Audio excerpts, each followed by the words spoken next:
Hello guys and girls, this is Kentucky. Let's take a closer look on the Outlaw Rogue on the Battle for Azeroth beta server.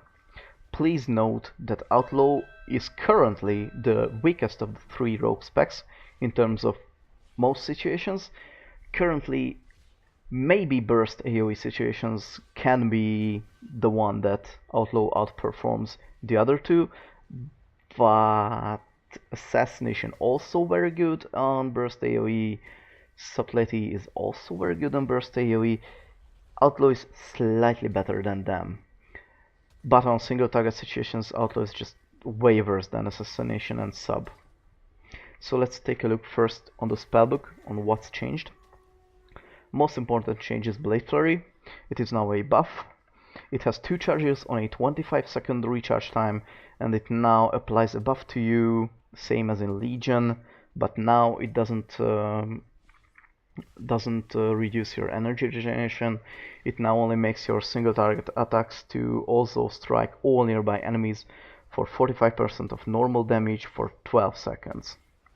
It should be increased via a talent later. We lost 2 skills, Bribe and Detection, which is, I don't think, is a big loss. Maybe Bribe could be kind of a bad that we lost because we lost a pet option, but I don't think it really matters in any situations. This patch is the old run through. We use it as it was, so it's the same except its name changed. Feint is nerfed by 10% and it has a 15-second cooldown, just as at all rogues. Cloak of Shadows is now on a 2-minute cooldown, slightly more than it was. Shroud is buffed for 30 yards. I don't think it really matters. We received Grappling Hook, which is a new ability. We don't have to talent it, we have it baseline. And Sinister Strike is just the same as Saber Slash, except that now it has a 45% chance to hit an additional time and make your next pistol shot half cost and double damage. But apart from that, that's the same. Roll the Bones is also the same, so you've got the same random bullshit as it was before. There are 2 other changes in the passive side of things, which is Combat Potency. It increased in energy regeneration, and Restless Blades doubled the cooldown reduction on your skills, which makes your finishing moves reduce 5 seconds on your abilities when you use them on 5 combo points. Let's take a look on the talents. The first row is Weapon Master, Quick Draw and Ghost Strike. I'd like to point it out that these are roughly the same damage. So it depends only on your preference which you choose or on the situation. I recommend using Weapon Master or Quick Draw because they are entirely passive. Weapon Master increases Sinister Strike's proc chance. So baseline it is a 35% chance, and with this it is 45% chance, so it is almost every second Sinister Strike that procs you a free pistol shot. Quick Draw only increases your pistol shot damage that is procced by Sinister Strike and their damage and their combo point generation. So it is like really close in value to Weapon Master. And Ghost Strike is the debuff, which you can use at every 35 seconds to debuff the target for the next 10 seconds. It generates a combo points, costs 30 energy. It's just a little bit better Sinister Strike with the added damage done increase. The next row is Acrobatic Strikes, Retractable Hook and Hit and Run. Generally, I suggest using Hit and Run when you need to move a lot, Retractable Hook when you have to often switch targets, or you have to run out from melee to another ad that spawns and have to be killed quick, and after that you should go back to the boss as soon as possible. But in most situations, for example in Mythic Plus, I suggest using acrobatic strikes most of the time. Level 45 Raw is Vigor, Deeper Stratagem and Marked for Death. Marked for Death is used to grant you combo points to just activate your Roll the Bones before pull. I don't think it is very competitive with the other two talents. It is good, but even Deeper Stratagem with the added 1 combo point and the longer duration of your buffs, if you roll good buffs, and the increased damage of your finishing moves, I think it is better than Marked for Death, slightly.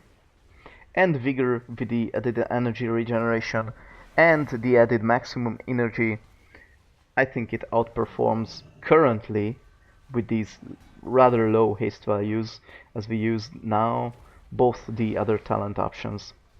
But generally these are all situational, so you should just simulate your character if you can, or if you know how to do it, or just watch guides when it is when the game comes to live. Level 60 Raw is Iron Stomach, Elusiveness and Cheat Death. The last two options are well known from Legion. I don't think there is any surprise that most times you will use Cheat Death. Iron Stomach increases the healing you receive from Crimson Vial healing potions and health stones, which is great. I think it will be good for leveling, it will be awesome for island expeditions and so on. The 75 Raw is Dirty Tricks, Blinding Power and Prey on the Weak. Prey on the Weak is the best option for PvE uses because of the increased damage after Between the Eyes stun or Cheap Shot stun. Blinding Power is a really interesting AoE crowd control, I think, because basically blind is on a 2-minute cooldown. But with Blinding Power it is only 1.5 minutes cooldown, so you can use it more often.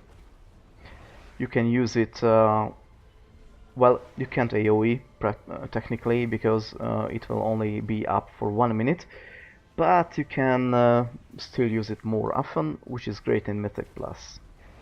So sorry for the misinformation, firstly. Basically you will use Prey on the Weak anyway. And Dirty Tricks is that Cheap Shot, Gouge and Sap no longer costs energy.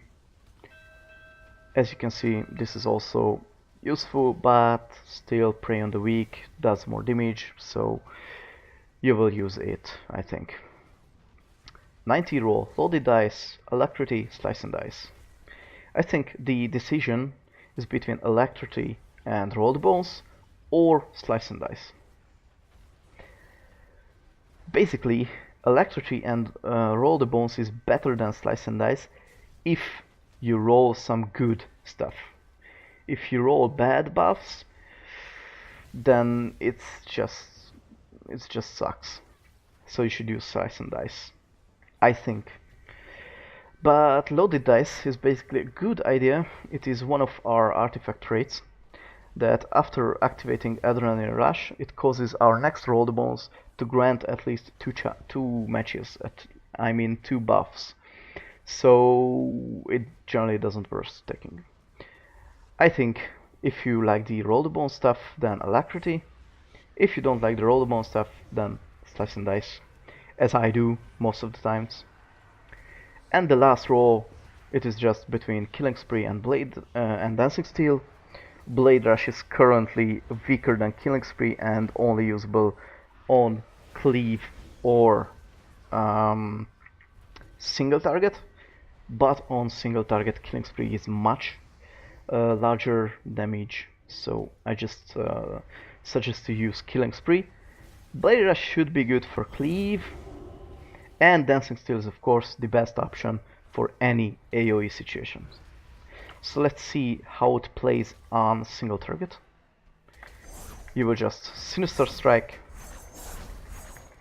apply your blade, apply your Slice and Dice, and just do damage as you used to, use killing spree as you wanted, build up combo points and spend them. And this is the single target. Very easy, very good, very easy to follow.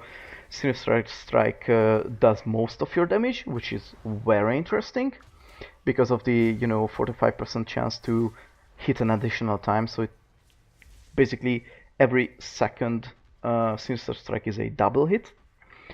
This is why it's very huge. And for AoE, it is also very easy.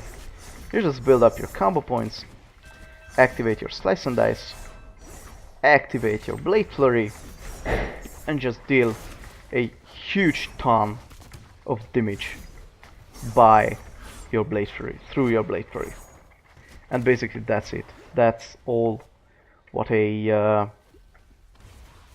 Outlaw Rogue can do in single target and AoE situations. So thanks for watching. I hope you will see the sub video as well, and that was all. Bye bye!